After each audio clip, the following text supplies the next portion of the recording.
O que o ato conjunto traz para a gente é o seguinte, que até o primeiro dia do quarto mês subsequente da publicação da parte comum dos regulamentos do IBS-CBS, não haverá aplicação de penalidade pela falta de registro dos campos de IBS-CBS nos documentos fiscais e será considerado atendido o requisito do parágrafo 1º do artigo 348 da Lei Complementar 214. Ou seja, se o cliente, se o contribuinte, se a empresa que você atende não fizer o preenchimento do documento fiscal eletrônico com destaque de IBS-CBS, ele não vai ser penalizado e nem estará descumprindo as obrigações acessórias. Quem está dizendo isso é o ato conjunto.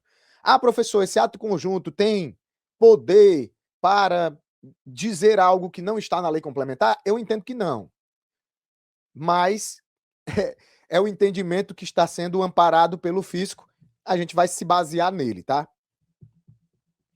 Porém, o que é que nós temos? Se o contribuinte ele não cumprir, né, não fizer isso, ele ganhou um fôlego adicional. Então, no dia que o regulamento sair, eu vou contar 4 meses para frente. A partir do quarto mês, será exigido o preenchimento. Então, a expectativa é que o regulamento seja publicado em fevereiro. Se o regulamento for publicado em fevereiro, nós vamos calcular, né? Março, abril, maio.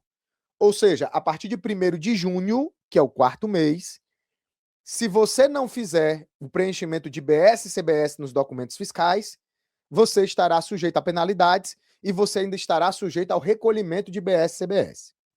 Ah, professor, mas eu perdi muito tempo em 2025 trabalhando para preparar os meus clientes, para preparar as empresas, para estar tudo em dia, para estar tudo ok. E agora, foi em vão esse meu trabalho? Não, pessoal. Não. A Lei Complementar 214, ela continua produzindo com eficácia plena. Ela continua produzindo seus efeitos. A Lei Complementar 214 existe, ela está no nosso ordenamento jurídico e ela tem a sua vigência garantida. O artigo 348 já está produzindo efeitos. Para quem já se antecipou, já fez o trabalho, já se preparou, já preparou os clientes, já os orientou, já configurou o sistema, já fez a parametrização dos cadastros de produtos, tudo certinho, você está tendo um pouco mais de paz. Você vai ter um primeiro trimestre ali de 2026 para poder trabalhar nas exceções, para poder trabalhar na questão da distribuição de lucros, para poder trabalhar no entendimento e na aplicação da Lei Complementar 224. Então, você ganhou tempo. Não pensem que o tempo que você empregou na preparação agora é um tempo perdido, tá? Não é. Não é. Tá? Não é. Tranquilizem o coração de vocês. Um outro ponto importante, pessoal, diz respeito à definição da vigência de novos documentos fiscais eletrônicos e a construção de layouts desses novos documentos. Além do ato conjunto, né, nós temos também, pessoal, o comunicado que foi publicado pelo Comitê Gestor do IBS. Aqui na Central de Conteúdos nós temos comunicados oficiais. E nós tivemos um comunicado oficial do dia 2 de dezembro de 2025, tá? Esse comunicado oficial, ele trata sobre vários temas, tá? Ele trata sobre vários temas. Dentre eles, é falado aqui sobre layouts definidos, mas que ainda não tem data de vigência determinada, tá?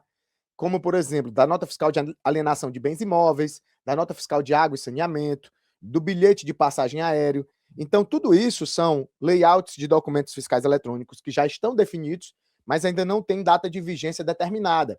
Mas essa data de vigência ocorrerá em 26. E esse é um ponto, tá, pessoal, importante de destacar com vocês. Alguns profissionais estão enxergando 2026 como sendo tudo ou nada. Enxergando 2026 como se fosse assim, ó. Ah, aquilo que não foi exigido a partir de janeiro não pode ser exigido mais em 26. E está errado, tá, pessoal? Isso está errado. Não é porque algo não começou a ser exigido do contribuinte em 26 que ele não poderá ser exigido ao término do primeiro trimestre, que ele não poderá ser exigido a partir de junho, a partir de agosto. Então, por isso que eu acho que o ano de 2026 vai ser tão desafiador, porque nós teremos várias exigências, vários cronogramas, várias coisas para ir acompanhando no decurso do ano. Então, por exemplo, esses documentos fiscais eletrônicos que têm layout definido, mas não tem data de vigência determinada, a ideia é que seja publicado um documento técnico com um cronograma da vigência. Então, serão cobrados no decorrer do ano de 2026. Além disso, nós temos coisas que estão em construção, nota fiscal de gás, os próprios esquemas de documentos da DERE, da Declaração dos Regimes Específicos, já foram, inclusive, disponibilizados.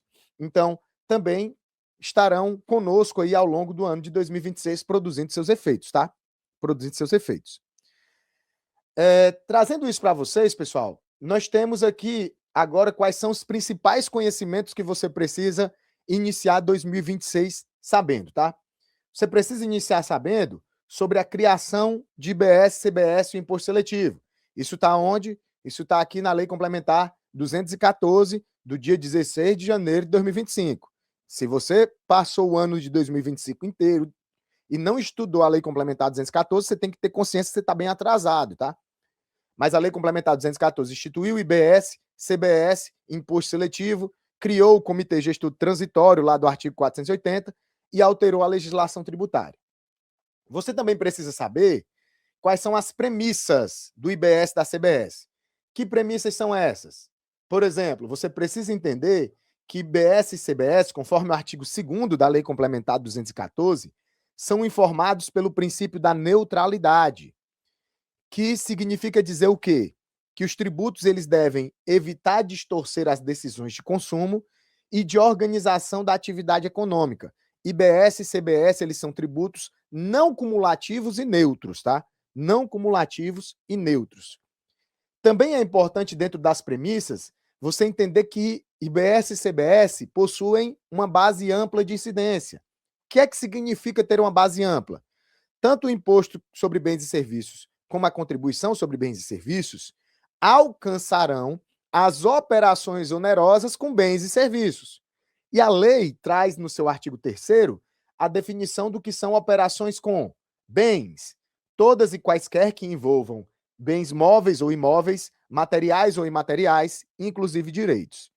Então, todo mundo que praticar operações onerosas com bens, móveis ou imóveis, materiais ou imateriais, inclusive direitos, poderão ser alcançados pela incidência de IBS e CBS. Além disso, na linha B do inciso 1º, nós temos a definição de serviços. Serviços são todas as demais que não sejam enquadradas como operações com bens, tá?